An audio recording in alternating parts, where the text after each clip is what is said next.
വാ വാ വാ വാ വാ അമ്പാട്ടി എടുത്ത് പ്രാർത്ഥിച്ചാ അമ്പാട്ടി എടുത്ത് പ്രാർത്ഥിച്ചാ ബനു ആ എന്നാ വാ. ഹായ് ഹലോ, ബാൻകുട്ടി ലോകത്തിലേക്ക് എല്ലാവർക്കും സ്വാഗതം. ഇന്നത്തെ വീഡിയോ നമ്മുടെ ബാനിക്കുട്ടൻ്റെ ആധാർ എടുക്കാൻ പോയി ഞങ്ങൾ. അതിൻ്റെ വിശേഷമാണ് കേട്ടോ.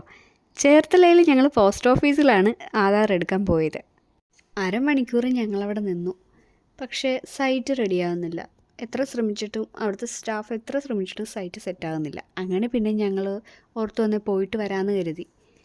അങ്ങനെ അവർ പറഞ്ഞു കോണ്ടാക്ട് നമ്പർ തന്നേരം ഞങ്ങൾ വിളിക്കാമെന്ന് പറഞ്ഞു. പക്ഷേ ഒരു ഉച്ചയോടെ ആയിട്ടും ഒന്നും അവർ കിട്ടുന്നില്ല എന്ന് പറഞ്ഞു. അപ്പോൾ പിന്നെ ഞങ്ങൾ നേരെ വീട്ടിലോട്ട് പോന്നു. ആധാർ എടുക്കാൻ പറ്റാത്തതിൻ്റെ ദേഷ്യമാണ് ആ മുഖത്ത് കാണുന്നതെന്ന് തോന്നുന്നു കേട്ടോ. പിന്നെ വീട്ടിലെത്തിയിട്ട് മോന്ത വീർത്ത് തന്നെ ഇരുന്നു. പിന്നെ പോസ്റ്റ് ഓഫീസിൽ നടക്കത്തില്ല എന്നുള്ള ഉറപ്പിച്ച്.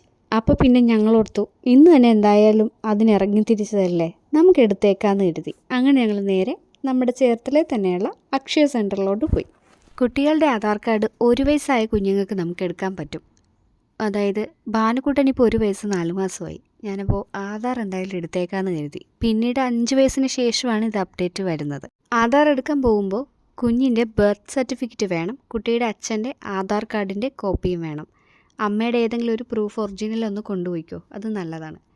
പിന്നെ ഒരു വെരിഫൈഡ് ഫോൺ നമ്പർ, അങ്ങനെയുള്ള കാര്യങ്ങൾ. പിന്നെ അഡ്രസ്സും കാര്യങ്ങളൊക്കെ നമ്മളുടെ ആധാറിലുള്ള പോലെ തന്നെ അതിലും വരും. അവിടെ ഒരു ചെറിയ ഫോമും കാര്യങ്ങളൊക്കെ ഉണ്ട്, നമ്മുടെ അഡ്രസ്സ് വെരിഫൈഡ് വരുന്ന ഡീറ്റെയിലും കാര്യങ്ങളൊക്കെ വരുന്നത്. അപ്പം നമ്മളതിലൊക്കെ വായിച്ച് നോക്കി കറക്റ്റാണെങ്കിൽ മാത്രം അവർ നമ്മൾ കൺഫേം ചെയ്യത്തുള്ളൂ. രണ്ടാമത്തെ കാര്യം, ചെറിയൊരു കുട്ടി ഒപ്പിടിക്കും കുഞ്ഞിനെ കൊണ്ട്, മഷി കൊണ്ട്.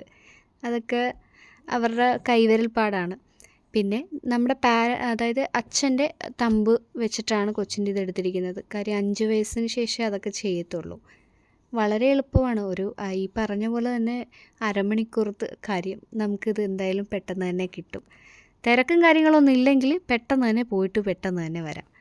അങ്ങനെ വലിയ വലിയ ഡോക്യുമെൻസിൻ്റെ ആവശ്യമില്ല. കുഞ്ഞുങ്ങൾക്ക് പേരും കാര്യങ്ങളൊക്കെ ഫിക്സ് ചെയ്ത് വെച്ചിരിക്കുകയാണെങ്കിൽ അതിലൊരു തിരുത്തും കാര്യങ്ങളൊന്നും ഇല്ലെങ്കിൽ വളരെ എളുപ്പമാണ്. ക്യാമറ ഓൺ ചെയ്തപ്പോൾ തന്നെ നമ്മുടെ ആളുടെ വിചാരം വല്ല ഡാൻസും കളിക്കാനാണെന്ന് ഓർത്തിട്ടാന്ന് തോന്നുന്നു. ഭയങ്കര എന്താ പറയുക, ഭയങ്കര തുള്ളലായിരുന്നു. പക്ഷെ പിന്നീട് ആളുടെ കുറച്ച് ഫോട്ടോസൊക്കെ എടുത്തതിൽ എനിക്ക് ചിലതൊക്കെ എനിക്ക് ഇഷ്ടപ്പെട്ടില്ല, ചിലതൊക്കെ എനിക്ക് ഇഷ്ടമായി. പിന്നെ ലാസ്റ്റ് അവർ നമ്മളോട് ചോദിച്ചു ഏത് വേണമെന്ന്. അങ്ങനെ ഞങ്ങൾ ഒരെണ്ണം സെലക്ട് ചെയ്തു കേട്ടോ. കുഞ്ഞുങ്ങളെയും കൊണ്ട് ചെല്ലുമ്പോൾ എന്തായാലും അവിടുത്തെ സ്റ്റാഫ് എല്ലാം നല്ല പെരുമാറ്റമാണ്. കുട്ടികളെയും കൊണ്ട് ഒത്തിരി നേരം നിർത്താൻ പോലും അവർക്ക് തോന്നിയില്ല. അവരെല്ലാം പെട്ടെന്ന് തന്നെ എല്ലാം ചെയ്തു തന്നു. അപ്പോൾ എന്തായാലും നമ്മുടെ കുഞ്ഞുങ്ങൾക്കും ആധാർ എടുക്കാത്തവരുണ്ടെങ്കിൽ വേഗം തന്നെ എടുത്തുകൊള്ളുക. അപ്പോൾ നിയറസ്റ്റ് അക്ഷയ സെൻറ്റർ അല്ലെങ്കിൽ പോസ്റ്റ് ഓഫീസ് ഇവിടെ ചെന്നാൽ മതി. അപ്പോൾ നമുക്കിത് എടുക്കാൻ പറ്റും കേട്ടോ. അപ്പോൾ എന്തായാലും എല്ലാവർക്കും ചെറിയ വ്ലോഗ് ഇഷ്ടമാണെന്ന് വിശ്വസിക്കുന്നു. നെക്സ്റ്റ് വ്ലോഗ് കാണുമ്പോഴേക്കും എല്ലാവർക്കും നല്ലൊരു ദിവസം നേരുന്നു. Take care, by.